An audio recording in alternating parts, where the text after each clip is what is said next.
Hãy subscribe cho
kênh Ghiền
Mì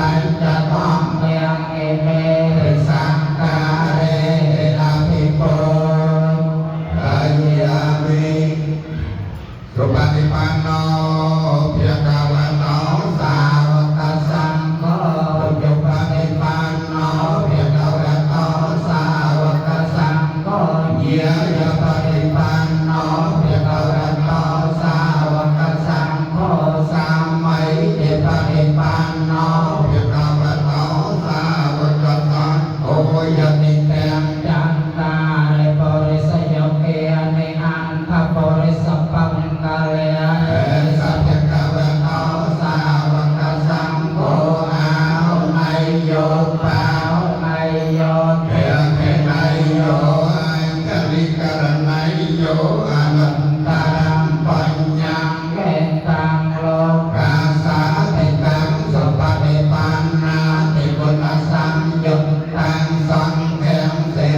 không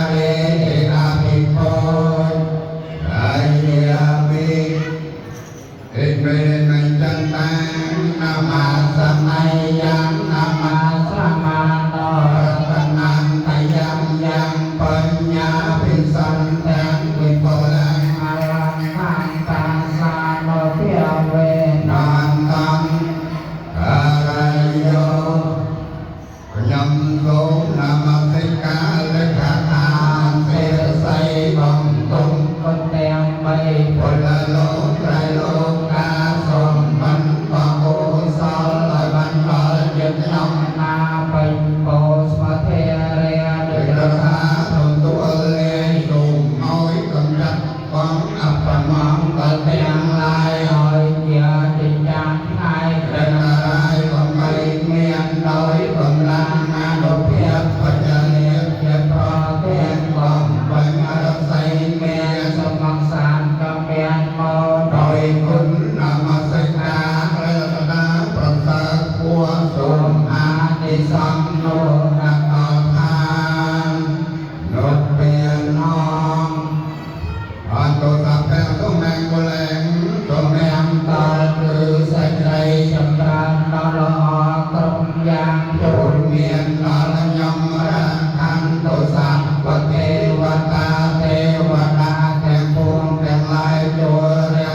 ติย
นิยติยนิยา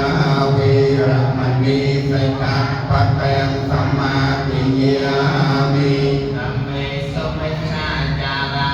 เวระมณีสิกขาปะทังสัมมาทิฏฐิยามิธัมเมสุมิชฌาจาราเวระมณีสิกขาปะทังสัมมาทิฏฐิยามิมุสาวาเทเวระมณีสิกขาปะทังสัมมาทิฏฐิยามิมุสาวาเทเวระมณีสิกขาปะทังสัมมาทิฏฐิยามิสุราเมรยmột đau khổ khổ đau thích ca mâu ni là chúng con tổng tay xin các bậc hiền kiếp con nghe lời ấy xin các ngài đạo đức do này là do nên nghe pháp hảo xin các ngài đạo đức do này là do nên nghe pháp hảo xin các ngài đạo đức do này là do nên nghe pháp hảo Phật thang Saranang Cây Cha Mi Thom Nam Saranang Cây Cha Mi Sang Nam Saranang Cây Cha Mi Bồ Đề Dâm Mi Bồ Nam Saranang Cây Cha Mi Bồ Đề Dâm Mi Thom Nam Saranang Cây Cha Mi Bồ Đề Dâm Mi Sang Nam Saranang Cây Cha Mi Bồ Đề Dâm Mi Bồ Nam Saranang Cây Cha Mi Bồ Đề Dâm Mi Bồ Nam Saranang Cây Cha Mi Bồ Đề Dâm Mi Thom Nam Saranang Cây Cha Mi Sang Bồ Đề An Tha Vi Sai Chân Nguyện Ca Sai Ca Sa Ma Sa Kê Nam Mê Vi Se Ra Sa A Hằng Tê Sang Thom Mạnh Ca Sang Khai Ca A Ca Đề Nam Mê Vi Hằng Nam Ca Ra Sa Pê O Phan Ca Vi A Mê Ca An Ca Ra Ya Pê Vi Na Sang Ta Se Sa To Sang Bồ Đề Bánh Cha Bánh Nhà Sanh Ca Cha Ta Vi Sa Te Sa Ha Sa Kê Ca Sa Sa Ta Sa Ha Sa Đề Sang Thom Mạnh Ca Sang Khai Ca A Ca Đề Nam Mê Vi Hằng Nam Ca Ra Đô Kiều Vi Na An Tòa Sa Pê O Pha Ta Vi A Đề Ca An Tha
ព្រះពុទ្ធធម្មមេជីជីសិនព្រាចម្រើនឲ្យជីជីស្ដាជីជីរតិមោហេមាទ្រង់ត្រែងព្រះសាកុំឲ្យសត្រូវមានបានជីជីសុំសុំសេមសាសូមឲ្យប្រស័ក្តិផងបានអាយុ100ឆ្នាំបាត់ជីជីកុំឲ្យមានផ្លន់អាយុ100ឆ្នាំបាត់ដោយព្រះបន្ទូលទេតុងជីជីយកសូមតែសុខរៀងរួញទៅមកប្រកបទុំកែវទាំង3ជីជីកុំឲ្យមានទុកភ័យភាទីចាក់ត្រីដែលមានយើងខ្ញុំបានឡើយជីជីទៅទំងឺរោគាជាទី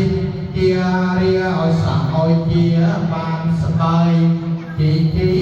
ព្រះអង្គជាក្រោយលោកជួយរុំឲ្យរំដងខ្លួនចូលគ្រួចាំជីជីព្រះព្រំមកលោកប្រាំរំដងគ្រួខែគ្រួឆ្នាំបោះថាគ្រួដូចថ្ងៃផងជីជីព្រះចន្ទលោកហងយើងខ្ញុំរៀបរៀងឲ្យលោករសារស័យជីជីព្រះមេអនុល័យយើងខ្ញុំសបាថ្ងៃព្រះស្រីឲ្យជួយរក្សាជីជីអត់តែទេវតាលោកជួយរក្សាអាយុជីវិតមនុស្សផងជីជីព្រះអ៊ីសូ